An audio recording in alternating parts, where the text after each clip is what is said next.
네, 오늘은 요한복음 22번째 시간 진리가 너희를 자유케 하리라는 제목으로 요한복음 8장 29절에서 32절까지 말씀 제가 읽겠습니다. 나를 보내신 이가 나와 함께 하시도다. 나는 항상 그가 기뻐하시는 일을 행함으로 나를 혼자 두지 아니하셨느니라. 이 말씀을 하심에 많은 사람이 믿더라. 그러므로 예수께서 자기를 믿은 유대인들에게 이르시되 너희가 내 말에 거하면 참으로 내 제자가 되고 진리를 알지니 진리가 너희를 자유롭게 하리라. 아멘. 오늘 성경은 진리가 너희를 자유케 하리라 선포하고 있습니다.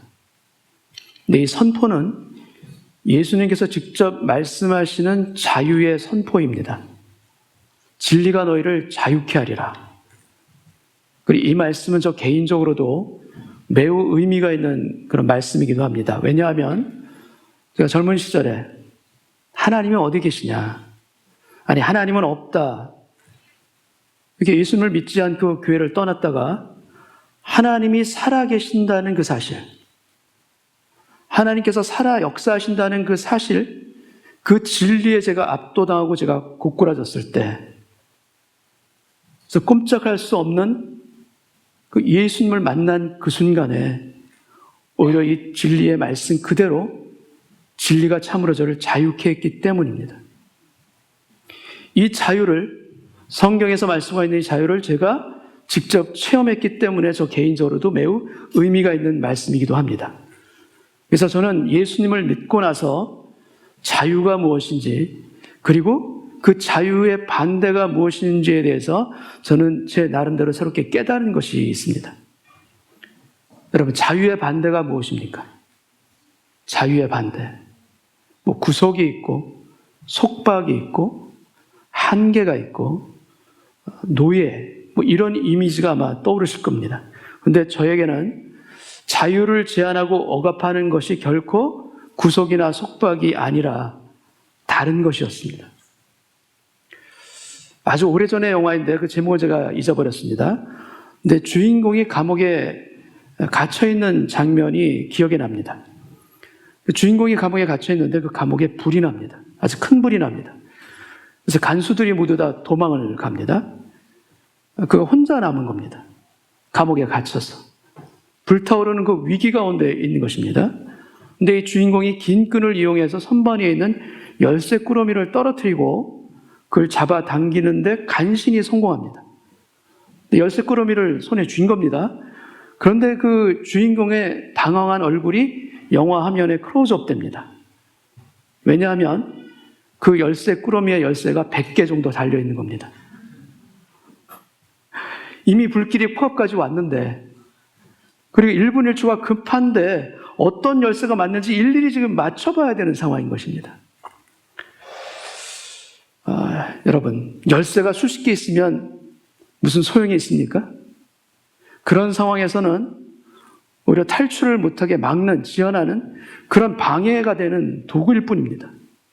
오히려 나의 자유를 막는 구속이 되는 것, 이런 상황에서는 열쇠가 몇 개면 됩니까?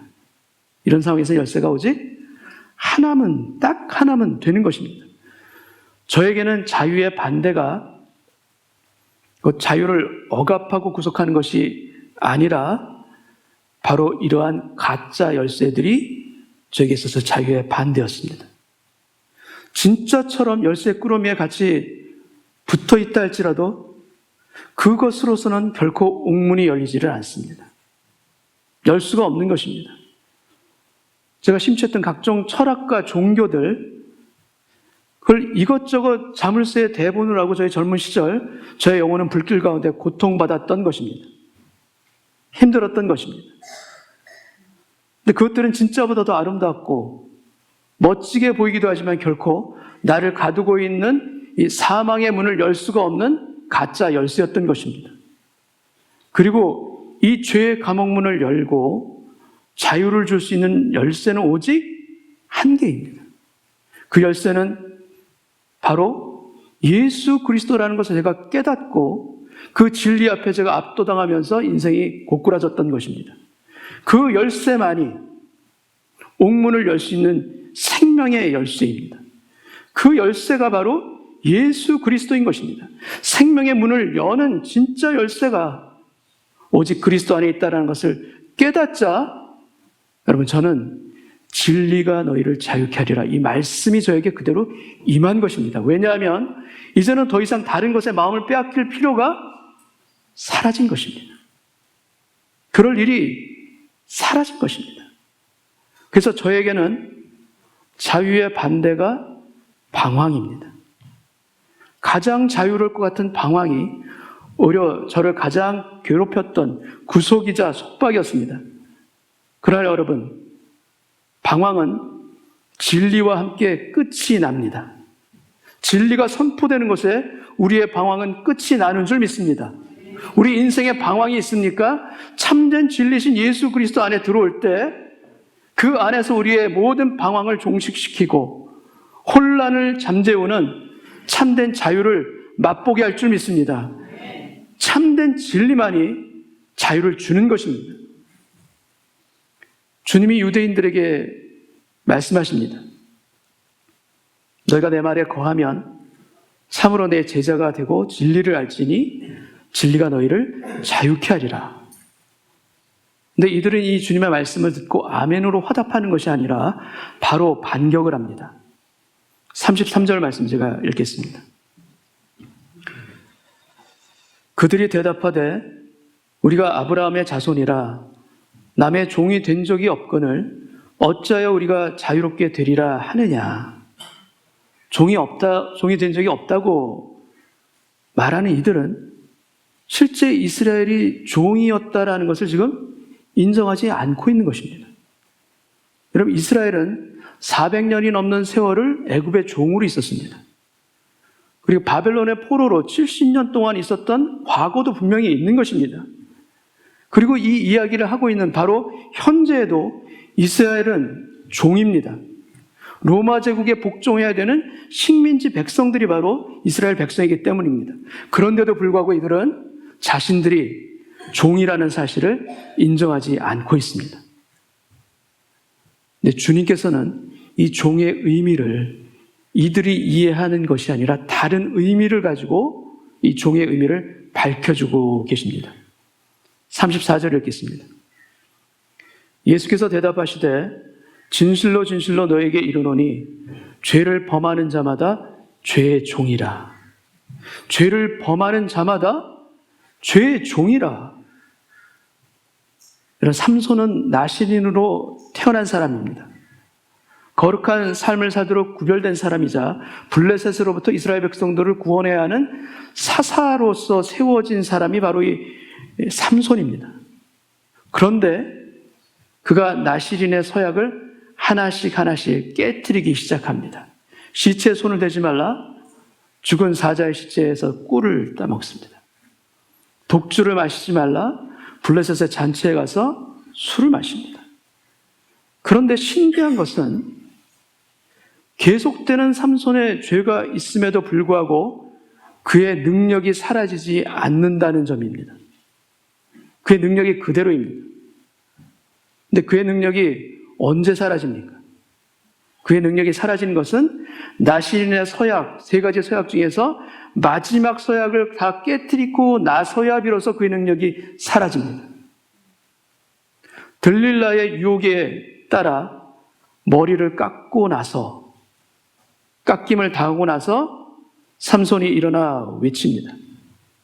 내가 전과 같이 나가서 내 몸을 떨치리라 외칩니다. 그러나 여호와께서 그에게서 이미 떠난 줄 그는 깨닫지 못하더라. 능력이 사라졌습니다. 여호와의 신이 사라진 것입니다. 결국 그는 눈이 뽑히고 맷돌을 가는 노예가 됩니다. 여러분, 이러한 삼손의 문제가 무엇인가 하면 이 죄의 무서움을 그가 모른다는 것입니다. 그 죄가 결국 그를 무력하게 하는데, 아니 그 죄 때문에 결국 그는 죽고 마는데 그것을 모르고 삽니다. 이방 여인이기 때문에 부모님이 반대하는 결혼인데 삼손은 부모를 조릅니다. 내가 그 여자를 좋아하오니 나를 위하여 그 여자를 데려오소서. 자신이 하고 싶은 대로 자유롭게 사는 삼손입니다. 가장 자유한 사람 삼손이 그런데 실제로는 가장 심각한 노예입니다. 그는 정욕의 노예이고 죄의 노예입니다. 그래서 죄는 그의 눈을 가리게 했고 영적인 감각을 둔감하게 했고 하나님의 영이 떠나는 것도 알지 못했던 것입니다. 그리고 죄의 삭은 사망입니다. 이 죄의 감옥으로부터 벗어날 수 있는 인생, 여러분 아무도 없습니다. 누구도 이 죄의 권세로부터 벗어날 수 있는 인생은 없는 것입니다. 그리고 주님께서는 이 죄를 짓는 것에 대해서 주체가 내가 아니라는 것을 또한 주님께서는 말씀해 주고 있습니다. 진실로 진실로 너에게 이르노니 죄를 범하는 자마다 죄의 종이라. 죄를 짓는 내가 죄의 주인이 아니라는 것입니다. 오히려 반대로 죄를 짓는 내가 죄의 종입니다. 그래서 우리는 죄를 마음대로 다스리는 주인이 아닙니다. 오히려 죄가 우리를 다스립니다. 죄가 우리를 다스리기 때문에 여러분, 우리는 죄를 짓지 않을 자유가 없습니다. 꼼짝없이 죄의 종일 수밖에 없습니다. 죄를 짓지 않을 자유, 없는 죄의 종. 그러나 주님은 그러한 우리를 자유케 하시기 위해서 이 땅에 육신의 몸을 입고 오셨습니다. 죄의 문제와 형벌을 스스로 본인이 짊어지시고 해결하시기 위해서 십자가를 지시고 피를 흘려 주신 것입니다. 그래서 나의 죄를 족쇄에서 풀어주시고 죄의 종에서 하나님의 자녀가 되는 신분으로 우리를 바꿔주신 것입니다. 어떻게 우리가 이렇게 바뀔 수가 있습니까? 어떻게 죄인인 우리가 의인이라 여김을 받을 수 있는 이런 하나님의 자녀의 자리까지 우리가 갈 수가 있는 것입니까? 아니, 의롭다 여겨주실 뿐만 아니라 천국의 영원한 약속으로 우리를 인쳐주신 존재가 바로 예수를 믿는 우리 아니겠습니까? 35절을 읽겠습니다. 종은 영원히 집에 거하지 못하되 아들은 영원히 거하나니. 하나님의 자녀가 된 우리 아들은 영원히 하나님과 함께 거하나니. 우리에게는 어떤 공로도 없습니다. 우리가 한 것이 없습니다. 그러나 어떤 공로도 없는 우리에게 주신 구원이고 천국의 약속입니다. 다만 우리가 한 것은 하나입니다. 그것은 바로 예수 그리스도를 믿은 것뿐입니다.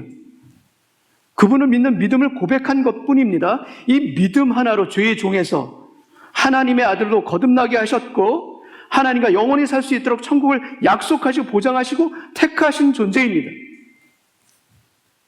여러분, 우리 모두가 더 이상 죄의 종의 자리가 아니라 하나님의 아들의 자리로 우리가 옮겨 거하기를 원합니다. 아니, 그것에 우리가 영원히 거하는 존재가 되기를 원합니다. 다시 한번 요한복음 8장 31절 2절 말씀 제가 읽겠습니다. 너희가 내 말에 거하면 참으로 내 제자가 되고 진리를 알지니 진리가 너희를 자유롭게 하리라. 그럼 진리를 알지니 진리가 너희를 자유케 하리라. 우리를 자유케 하는 이 진리는 어떤 진리인가? 무슨 진리인가? 여러분, 이 진리는 어떤 오류가 없는 사실을 담고 있는 어떤 팩트가 아닙니다. 1 더하기 1이 2라는 부인할 수 없는 어떤 공식이나 명제도 또한 아닙니다. 이 진리는, 성경에서 말씀하고 있는 이 진리는 어떤 팩트나 명제가 아닌 이 진리는 인격입니다. 이 진리는 펄슨입니다. 예수 그리스도라는 펄슨입니다. 그래서 이 진리는 예수라는 펄슨, 인격이기에 우리와 인격으로 만나는 진리인 것입니다. 어떤 팩트가 아닙니다. 명제가 될 수가 없습니다.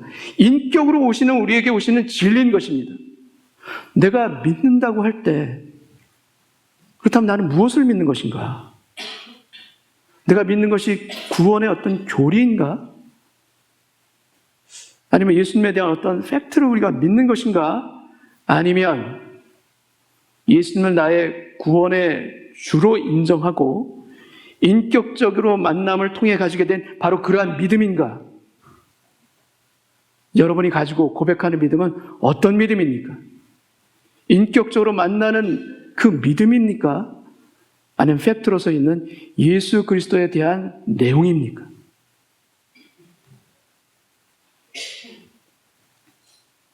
연예인을 추종하는 팬들은 연예인을 아는 것이 아닙니다. 연예인에 대해서 아는 것이 많을 뿐입니다. 추종하고 환호합니다. 그러나 팬들은 실제로 만나서 알게 되는 깊이 있는 관계가 아니고 살아있는 관계가 아닙니다. 여러분, 예수님을 내가 알고 믿는 것이 예수님에 대한 것인가? 아니면 깊이 있는 만남의 관계로부터 비롯되는 그 믿음인가? 예수님에 대해서 알고 있는 어떤 팩트가 여러분, 우리를 자유케 하지는 않습니다. 그 팩트로 인해서 우리가 자유케 되는 것이 아닙니다. 예수님이라는 그 인격, 진리이신 그 인격을 만나고 진리이신 그 인격을 믿고 따를 때 우리는 자유케 되는 것입니다. 잘 알려진 일화가 있습니다. 나이아가라 폭포에 줄을 매달고 사람을 업어서 건넌 고개사가 있습니다. 19세기에 아주 유명했던 이 사람의 이름은 프랑스 출신으로 블롱던이라는 그런 고개사입니다. 1000피트가 넘는 그 긴 줄 위에서 중간에서 오믈렛을 요리하기도 했고요. 또 이 사람은 사람을 어깨에 태우고 이 폭포를 건너기도 했습니다. 그러자 환호하는 군중들 앞에 한 사람에게 이 사람이 블로딩이 묻습니다. 당신은 나를 믿습니까? 믿지요. 그렇다면 당신을 내가 업고서 이 폭포 위를 건널 수 있음을 당신은 믿습니까? 믿고 말고요. 내 눈으로 직접 봤는데 믿을 수 있죠. 그러면 이리 와서 내 어깨에 올라타십시오. 그리고 나와 함께 이 폭포를 건너갑시다. 여러분, 이 말을 들은 그 사람이 한 대답이 무엇인지 아십니까? No, thank you.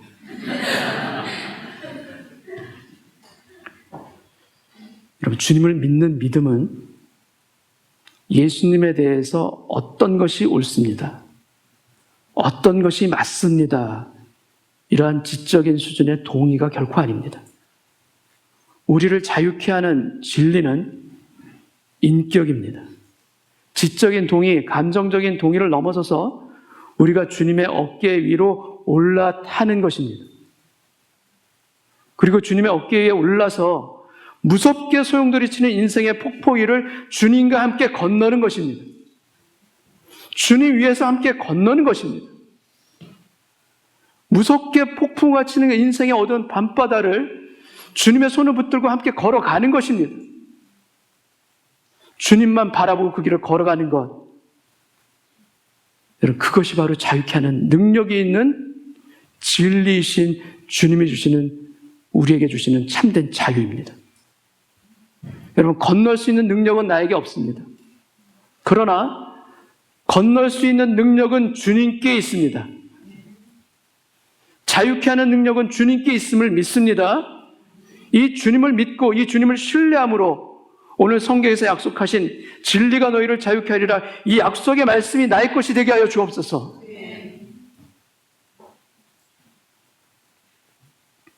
제가 휴스턴에 있을 때 그곳에 있는 목사님의 간증을 들었습니다. 근데 이 목사님이 젊은 그 유학 시절에 탁구를 즐겼다고 합니다.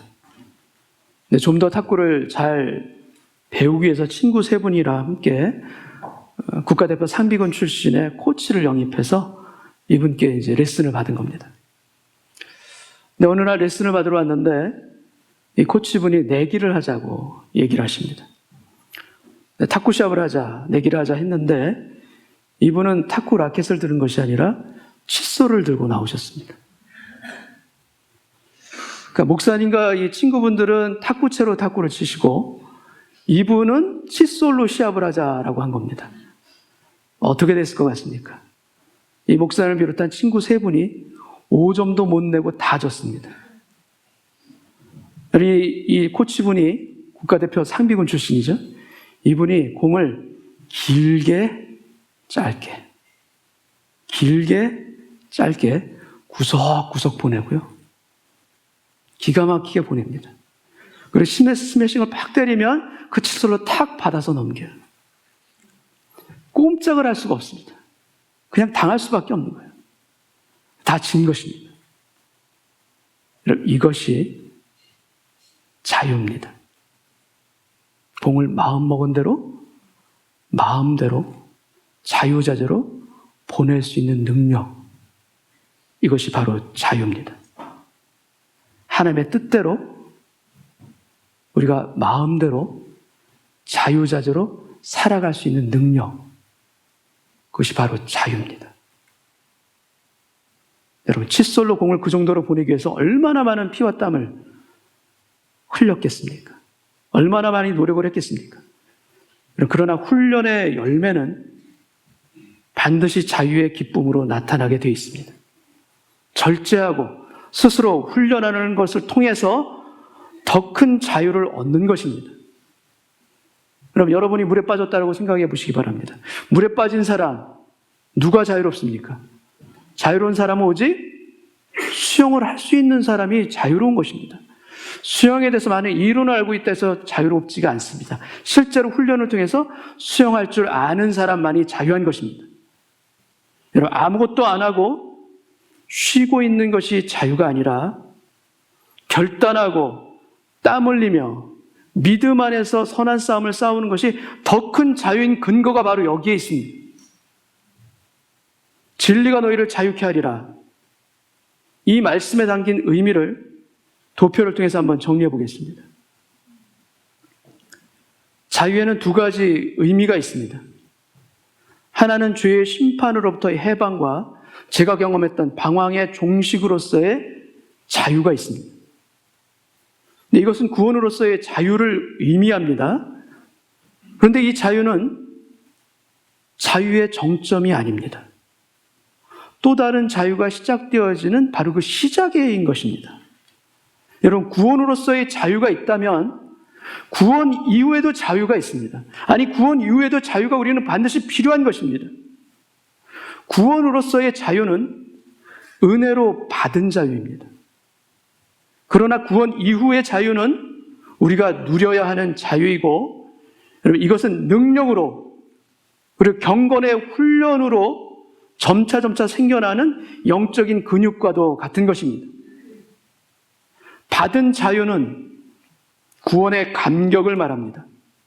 근데 누리는 자유는 구원 이후의 삶, 곧 성화를 의미합니다. 첫 번째 자유는 이미 이긴 싸움입니다. 주님이 십자가에서 이기신 이 승리를 빼앗을 자 아무도 없음을 믿습니다. 누구도 뺏을 수 없는 이미 이긴 승리를 이미 우리는 얻은 것입니다. 그러나 두 번째 자유는 우리가 주님을 의지하고 인생의 험한 골짜기에서 주님의 뒤를 쫓아가는 제자의 삶을 살아가는 평생 싸워야 할 선한 싸움, 바로 굿 파이트. 여러분, 구원 이후에도 우리는 여전히 죄에 묶여서 죄의 종처럼 살아갈 때가 얼마나 많이 있습니까? 그렇기 때문에 우리는 죄의 종이 아니라 하나님의 자녀가 되기 위해서 죄와 싸워야 합니다. 이 선한 싸움, 우리가 평생 걸어가야 될 싸움의 길이기도 하고, 이 선한 싸움 가운데 주님께서 우리를 반드시 도와주실 줄 믿습니다. 역사해 주실 줄 믿습니다. 주님은 우리를 아시는 분입니다. 우리의 연약함을 아십니다. 연약함을 아시기 때문에 우리 손을 붙들어 가십니다. 어리석음을 아시기 때문에 우리에게 지혜의 영을 부으십니다. 눈물이 많은 저희들, 탄식이 많은 저희들을 알기 때문에 우리의 눈물을 닦아주면서 가시는 길이 바로 이 길입니다. 여러분, 선한 싸움, 우리의 평생에 이 길을 담대하게 주님의 손 붙들고 걸어나가며 싸우기를 주님의 이름으로 축원합니다. 이 선한 싸움은 곧 기도하는 싸움이고, 말씀을 붙들고 살아가는 말씀의 훈련의 싸움이 바로 이 선한 싸움입니다. 여러분, 진리는 이 두 자유를 다 포함하고 있습니다. 구원의 확신이 아직 없으신 분들이 계시다면 이 첫 번째 자유가 반드시 절대적으로 필요합니다. 그리고 이 자유는 예수 그리스도를 영접하고 믿음으로 은혜로 받는 것입니다. 그리고 구원 이후의 삶을 살고 계신 여러분들께서는 이 두 번째 자유, 이 자유의 지경을 점차 확장하시길 바랍니다. 여러분, 구석구석 하나님의 뜻대로 공을 보낼 수 있도록, 그 자유를 누릴 수 있도록 우리가 선한 싸움을 해나가길 원합니다. 그러기 위해서는 우리는 반드시 훈련해야 합니다. 경건의 훈련을 해야 합니다. 영적으로 결단하고 말씀과 기도로 무장하는 그 훈련의 길을 걸어갈 때 여러분, 하나님께서 약속하셨습니다. 우리의 자유의 지평이 넓어질 줄 믿습니다. 계속해서 확장될 줄 믿습니다. 그래서 나만 그 안에 있는 것이 아니라 우리의 가족 또한 이 안에 있게 하여 주옵시고, 내가 확장된 이 자유의 지평을 통하여서 이웃을 건질 수 있는 하나님의 사자가 되게 하여 주옵소서. 제가 최근에 읽은 선교사님 출신의 목사님 간증을 한번 소개하겠습니다. 이 목사님은 결혼하고 나서 바로 그 새색 씨와 함께 선교사 훈련을 떠납니다. 동남아로. 그래서 인도네시아에서 훈련을 받고 있을 때 이제 아들을 낳고, 근데 그곳에서 너무나도 힘든 상황들, 너무 열악한 상황들 때문에 너무나도 고통을 받게 됩니다. 도대체 버틸 수가 있을까라는 마음이 들 여러 가지 고통들이 그에게 밀려왔던 것이고, 그분에게 더구나 그 중에서 가장 큰 고통은 무엇인가 하면 그분의 아내가 건강이 극도로 쇠약해진 거예요. 병든 것입니다. 그래서 이분이 일기를 씁니다. 근데 일기 중에 한 부분이 어떻게 쓰냐면, 주님, 만약에 이 상황이 내일도 계속된다면, 변하지 않고 내일도 계속된다면 내일 저는 미쳐 있을 것입니다. 이렇게 일기를 씁니다. 이 상황이 변하지 않는다면 주님, 저는 미쳐 있을 것 같아요. 이런 고통을 호소하는 것입니다. 근데 이 사모님도 남편에게 얘기합니다. 여보, 만약 내가 이러다가 죽으면 나는 천국에 가서 나는 좋지만 우리 어린 아들들은 어떻게 하지? 불쌍해서 어떻게 하지? 이 목사님이 심각하게 고민합니다. 어떤 고민을 하게 되냐면, 왜 이런 두려움, 이 두려움이 그리스도인에게 왜 존재하는가? 내가 하나님께 헌신하고 선교사로 나와서 지금 훈련받고 여기까지 와 있는데 내게 있어서 복음의 능력이 죽어서 천국에 가는 것이 전부인가? 왜 이 복음의 능력이 나의 현실 가운데 왜 이렇게 미약하고 왜 이렇게 무력한 것인가? 이걸 한탄하고 탄식하는 겁니다. 그리고 목사님이 솔직하게 고백합니다. 자신의 문제는 무엇인가? 바로 두려움입니다. 아내가 어떻게 될지 모른다는 그 두려움, 아이들과 자신이 어떻게 될지 모른다는 바로 그 두려움, 그 두려움 때문이었다는 것을 솔직하게 고백합니다. 그리고 그분이 또 고백하기를 이 두려움이 과연 예수 믿는 자녀들이 가져도 되는 합당한 두려움이 맞는가? 하나님 앞에 가질 수 있는 합당한 두려움이 맞는가? 이것이 너무나 퀘스천인 겁니다. 이 답답함을 안고 한국으로 돌아옵니다.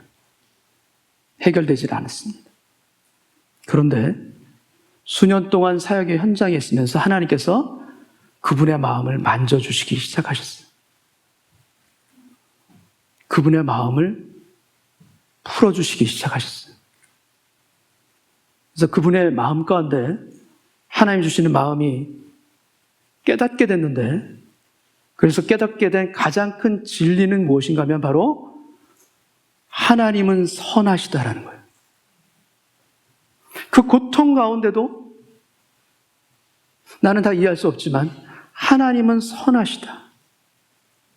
이 하나님의 선하심에 대해서 이분이 깨닫기 시작한 거예요. 아니, 그 전에 몰랐던 진리가 아닙니다. 그 전부터 알고 있었습니다. 그러나 머리로는 알고 있었지만 그 진리가 가슴속으로 벅차게 밀려오기 시작한 거예요. 그래서 하나님께서 나를 아신다. 벌레 같은 나를, 온 우주를 창조하신 그 하나님께서 나를 지으셨고 그 하나님이 나를 아신다.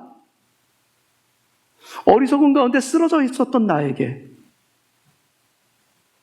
죄의 권세에 있었던 그 나에게 하나님께서 찾아오셔서 하나님의 때에 나를 회복하게 해주셨고, 그리고 나를 만나주셨고, 또 만나주셨고, 또 만나주셨다.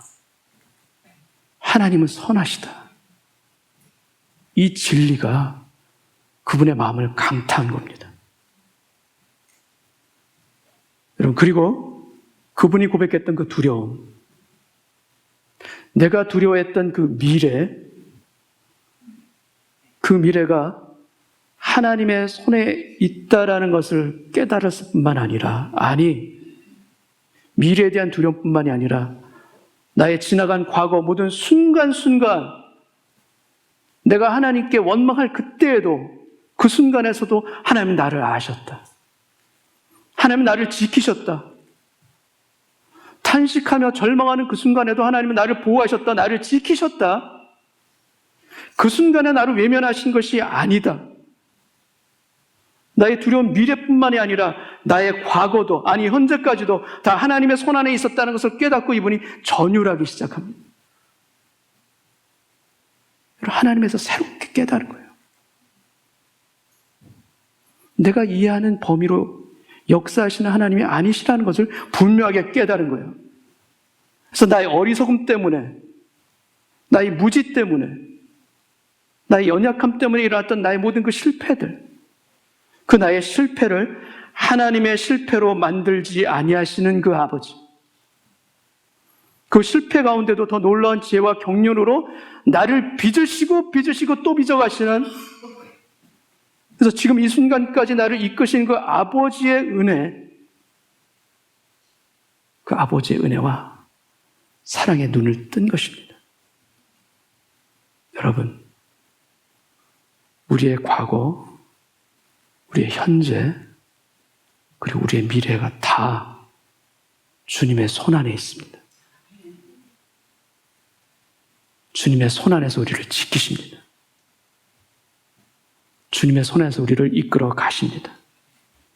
그리고 여러분, 이 고백이 있는 인생은 자유할 수 있음을 믿습니다. 이 고백 가운데 진정으로 하나님께 나가는 인생은 진리가 너희를 자유케 하리라, 이 하나님의 약속이 우리에게 그대로 강타하며 임할 줄 믿습니다. 진리 안으로 들어가시길 바랍니다. 진리신 인격이신 한 예수 그리스도 안으로 들어갈 때 약속하신 그대로 우리에게 놀라운 자유를 누리게 하실 뿐만 아니라 하나님의 자녀의 축복된 길로 우리를 이끌어 가실 줄 믿습니다. 여러분, 우리가 그 길로 걸어가기를 원합니다. 우리의 평생 걸어가기를 원합니다. 진리로, 인격이신 진리로 저를 만나 주옵시고, 아니, 제가 오늘 예배 가운데 주님 안으로 들어가겠습니다. 진리 안으로 들어가겠습니다. 나를 이끄시는 아버지 하나님의 손길이 나의 과거와 현재와 미래까지, 영원까지 나를 붙잡아 주심을 믿습니다. 그 하나님을 믿고 걸어가는 저의 인생, 결코 외롭지 않고, 결코 슬프지 않고, 결코 억울하지 않음을 제가 오늘도 고백하며 주님 앞에 나아갈 때 저의 입술의 고백이, 주님, 저희 속사람의 고백이 되게 하여 주옵시고, 저희 입술의 기도가 주님을 향한 저의 진정한 믿음의 고백이 되는 오늘 예배되게 하여 주옵소서. 하나님의 손이 지키십니다. 하나님의 손이 우리를 붙들어 가십니다.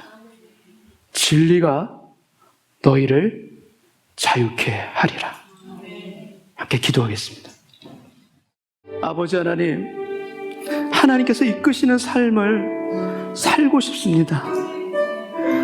더 이상 제가 눈물 지으며 하나님 어디 계십니까? 탄식하며 살아가는 그 인생의 길을 이제는 끝내고 싶습니다. 주님 도와주옵소서. 제 마음을 문을 열어주옵시고 진리가 너희를 자유케 하라는 약속 그대로 저에게 진리로서 찾아와 주옵소서. 진리로서 임하여 주옵소서. 아니, 제가 먼저 주님 앞에 엎드려 구합니다. 인격으로 오신 예수 그리스도 안에 제가 들어가겠습니다.